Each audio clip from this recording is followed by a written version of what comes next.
आवडीचे गाव साधू आणि संत देवा घेता तुझे नाम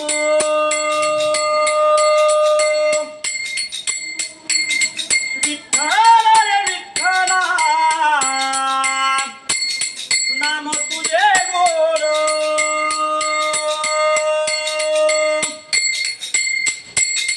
दिंडी चालली पंढरीला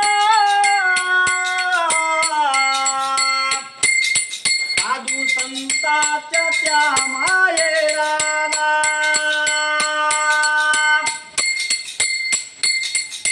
हरिओम झालं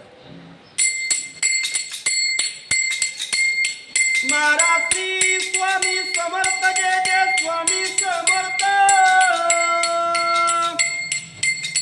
श्री स्वामी समर्थ जय जय स्वामी समर्थ अक्कलकोट स्वामीची पालखी निघाली पालखीत बसले योगीराज मावली दत्ता दिगंबराया स्वामी मला भेट द्यावो दत्ता दिगंबराया सावळ्या मला भेट द्यावो पहा, हे वासुदेव दादा अत्यंत त्यांच्या भारदस्त आवाजामध्ये, पहाडी आवाजामध्ये त्यांनी त्यांचं पारंपरिक जे म्हणणं असतं, जे कवन असतं, जे गायन असतं, ते या त्यांच्या भारदस्त आवाजामध्ये या वासुदेव दादांनी या ठिकाणी म्हटलेलं आहे. या टिटवाळा या शहरामध्ये अमृतसिद्धी हाऊसिंग सोसायटीमध्ये ते उपस्थित आहेत. तेव्हा आपण त्यांना 2 मिनटामध्ये त्यांची थोडीशी माहिती घेऊया. तर दादा, तुमचं नाव काय? सनी मधुकर गंगावणे. सुनील सनी मधुकर गंगावणे. सनी मधुकर गंगावणे.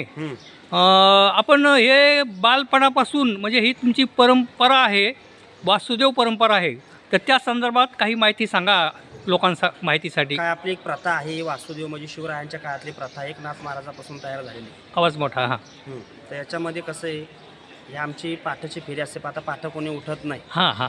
बरं का, म्हणून दिवसा यावं लागतं. हं. म्हणजे कसं आहे, हे लोकांना फक्त जागृत करायचं, लोकांना माहिती कळली पाहिजे वासुदेव आहे म्हणून. हं. बस एवढंच. म्हणजे छत्रपती शिवाजी महाराजांच्या काळामध्ये वासुदेव हे रूप घेऊन आणि त्यांच्या कवनाच्या माध्यमातून महाराष्ट्रातील जनतेला जागृत करण्याचं काम हे वासुदेव करत असत आणि हे छत्रपती शिवाजी महाराज यांना मदत करीत असत. एका हेर म्हणू आपण त्यांना, किंवा संपूर्ण त्या भागातली माहिती ते छत्रपती शिवरायांना देत असत आणि लोकांच्यामध्ये जाऊन कवनाच्या माध्यमातून, गायनाच्या माध्यमातून ही परंपरा घेऊन हे सर्व समस्त महाराष्ट्रामध्ये फिरत असत. आणि त्या काळामध्ये त्यांनी छत्रपती शिवाजी महाराज यांना देखील मदत केली आहे, असं हे वासुदेव काका, बाबा, दादा या ठिकाणी बोलत आहेत.